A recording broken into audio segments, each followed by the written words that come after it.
Do you need to quit masturbating? Do you have a masturbating problem? So we know that porn is bad, does bad things for the brain, it's chemically addictive, it's a dependence, it destroys relationships, it pays into an exploitative industry, wastes time, wastes energy, makes your life worse.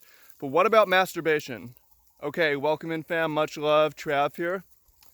Beautiful Sunday with the sheep, and if you're curious, if you're interested to know if you have a problem or you have a problem you want to figure out how to stop, or you're just curious about this, then hit the thumbs up because we're going to dive in. I did my research on this. I'm coming at you with some stats, some statistics, also with some anecdotes to back it up so that you can decide. I'm also here to open a conversation, a discussion. Please comment below if you have an opinion, but if you could please wait until you absorb more of the video before you comment, that would be great. Okay, we know porn's bad. What about masturbation? So I'm going to play both sides of the field here. The argument against masturbation is, especially for men, if you're a lady or watching this, it's sort of a different story for you. I'm really speaking to men here. Men, the arguments against it, first, we know from the data that ejaculation lowers your testosterone immediately. After 7 days, though, you hit about a plateau. So after 7 days of no FAP, 7 days of celibacy, you're basically on a plateau where you have higher testosterone than if you had just busted a nut. Testosterone has a lot of positive health benefits, and some negative, but it's going to generally energize you. It's going to make you more aggressive. It can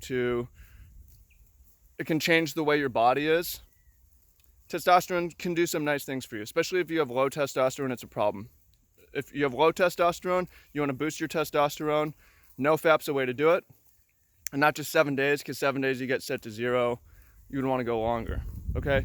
Another argument for no FAP, and this is more anecdotal, is that an organism's goal is to reproduce. So to have sex, to ejaculate, is like the most pleasurable thing because you've achieved your purpose in life.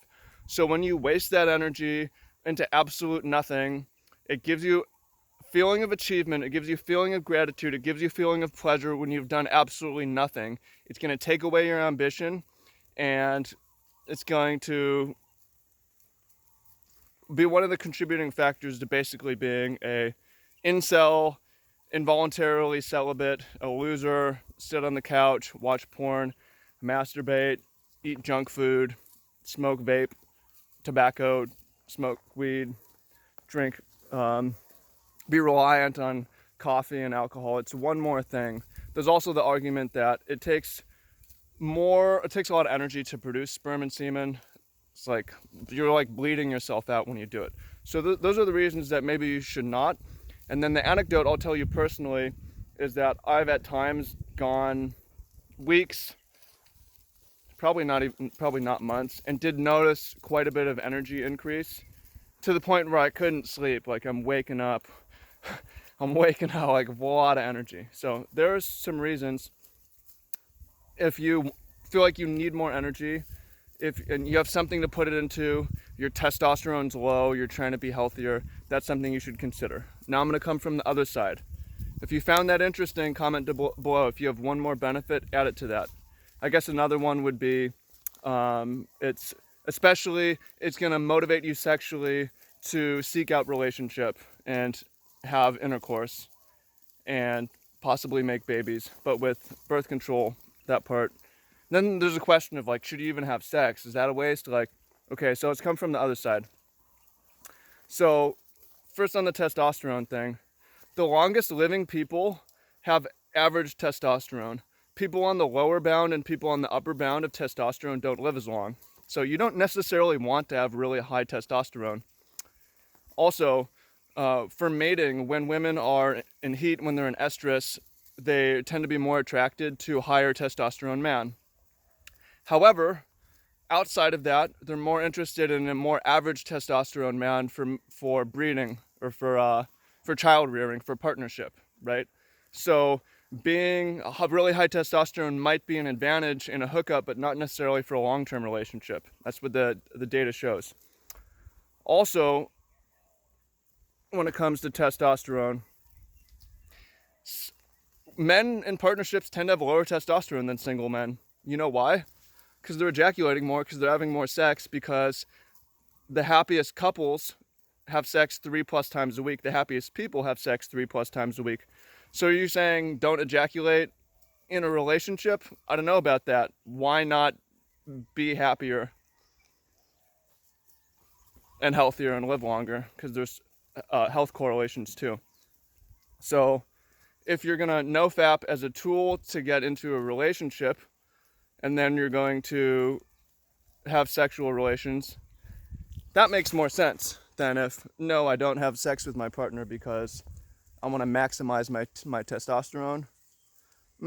Well, if you have like a calling that is incredibly important to the world and you need to put all your energy into it, and you're going to be a martyr, like a virgin martyr for this cause, then perhaps you should do that. But if that's not what you want, then it seems unnecessary. Now, a couple more pieces of anecdote. One piece of anecdote I've noticed, I've seen this individually, I've seen this culturally. Individual men who do nofap are more sexually aggressive, and it causes them at times to be predator-like. Because they're like, I need to let this out, but I can't do it myself. So then they go out and it causes them to do sexual assault. You see this culturally also. Culturally, when masturbation is forbidden, is anecdotally, but it seems like there's more sexual assault there. Why? It makes sense. Because I'm unable to satisfy something that is natural, right? And not just natural, but healthy. There's a link between prostate cancer and ejaculation. Total celibacy, higher risk of prostate cancer. Do you want to die? Okay. It's interesting. Now, one more piece of anecdote that I talk about. I work with animals. They're not just having sex for reproduction, they're humping each other. These brother pigs are always humping each other, and the male sheep are always humping each other. If they had hands, they would masturbate. They're rubbing up on things. You ever see dogs, give them a big stuffed toy, right? It's happening in nature. It's happening in animals. So why not with us? So if my answer isn't clear to you, let me sum it up. It depends. If you think you have a problem with masturbation, either because you are... No, one more thing that's really important, actually. One more thing, this is really important. If you made it this far, keep listening. This part's really important. I work with a lot of men who have problems with pornography. 98% of men in the last 6 months looked at pornography. It's probably higher now. I know you're looking at porn. I work one-on-one with a lot of men who are struggling with this. And men who link the first key to quitting porn, or one of the first keys, is important to de-link porn from masturbation, to be able to masturbate without porn. Because men relapse when they're like, well, I'm going to masturbate, so I look at porn, right? So if you tell men, no fap, no porn, they're more likely to relapse to porn and fap. So in order to eliminate porn, we have to encourage masturbation without porn. Otherwise, people relapse into porn. Okay? So that'd probably be the first step, is de-link those things. So if you're in a committed relationship, don't deprive yourself and your partner. There's no reason. There's no reason to have crazy high testosterone. If you have low testosterone, if you're a single male with low testosterone, then you should consider nofap. If you're a single male with low testosterone, you should consider nofap. If you're a single male with high testosterone, it doesn't seem necessary. If you're in a partnership, well, I guess if you're masturbating a lot and it's preventing you from having sex with your partner, you should consider reducing it. So I guess there's another issue there. But if you have high testosterone, bust a nut. There's no problem with it. If you're in a partnership, have sex, have fun, enjoy. Okay?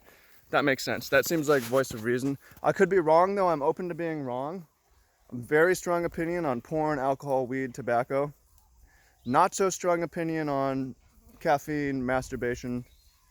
Comment down below if you think that I'm missing something. If you decide you really want to quit, I have a course for you that help you quit anything.